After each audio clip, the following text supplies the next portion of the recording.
Good morning. Happy Friday. We made it to Friday. It is time for just a word from the Word. Our passage this morning comes from the book of Acts, chapter 10, verses 1 through 4. And from the King James, it says this: There was a certain man in Caesarea called Cornelius, a centurion of the band called the Italian band, a devout man, and one that feared God with all his house, which gave much alms to the people and prayed to God always. He saw in a vision, evidently about the ninth hour of the day, an angel of God coming in to him and saying unto him, Cornelius. And when he looked on him, he was afraid and said, What is it, Lord?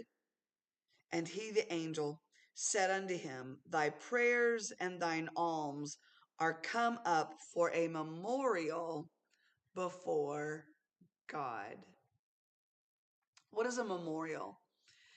A memorial is something that is built in honor of someone or something, some event that happened in history. I was thinking a little bit ago about President Abraham Lincoln's speech at Gettysburg. 7 years ago, our fathers brought forth on this continent a new nation, conceived in liberty and dedicated to the proposition that all men are created equal and are endowed by their Creator.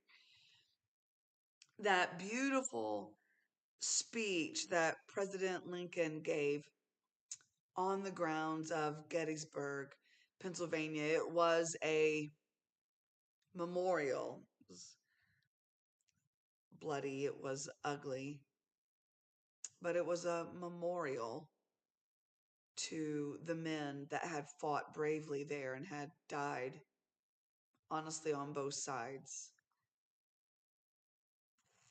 Memorials are there to designate events, to help us remember, to cause us, to stir us to remember and to learn from those things. It's why we celebrate here in the States Monday, Memorial Day, remembering those who gave their lives, those who sacrificed so much for our country. It's a memorial. It's a remembrance of those who gave their all. But we find in Acts chapter 10 a slightly different kind of memorial. It was that Cornelius had so consistently spent time in prayer. He had so consistently given his time to the Lord that it built up something in the presence of God that God could not ignore. And there was a place in heaven that was designated specifically for the prayers of Cornelius. And every time that God looked upon that place, God remembered, and he couldn't get away from the faithfulness of Cornelius, because God couldn't get away from that memorial. God acted and saved Cornelius' household, moved mightily in his life because Cornelius was so faithful that his faithfulness became a memorial, not for others to see, but for God to see. Here's this morning's just a word from the Word. First of all, celebrate Memorial Day. Celebrate on Sunday. Celebrate on Monday. My home church is celebrating Sunday after worship service.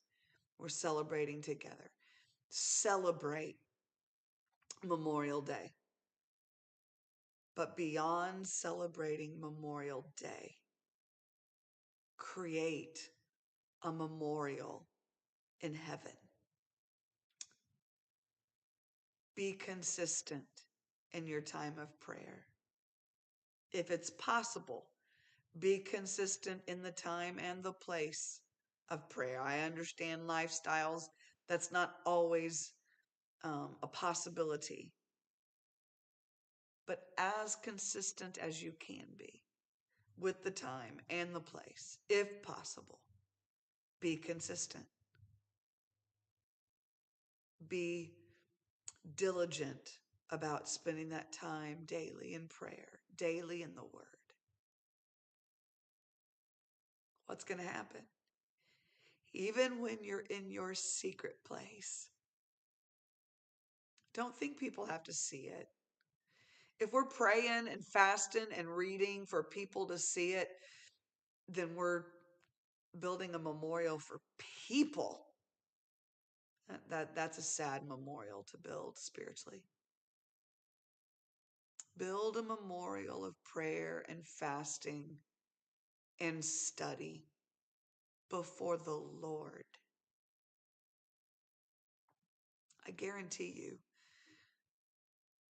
that there's a place in heaven, if you are building that memorial, that every time God looks upon that area, He sees you, He remembers you, and He wants to move in your behalf. Oh, that's encouraging to me. I pray that's encouraging to you. Be consistent. Don't lose that. Stay in that place of prayer, those times of fasting, time in the Word. It will build a memorial. It will be God then that sees that memorial. And He is faithful. He will not leave you hanging. He will not leave you dangling. He will move mightily on your behalf. That is just a word from the Word. God bless you. Have a beautiful day. Have an amazing weekend. I will not be doing a word on Monday for Memorial Day. I'm going to take a day off. But Lord willing, we'll see you Tuesday morning. God bless you.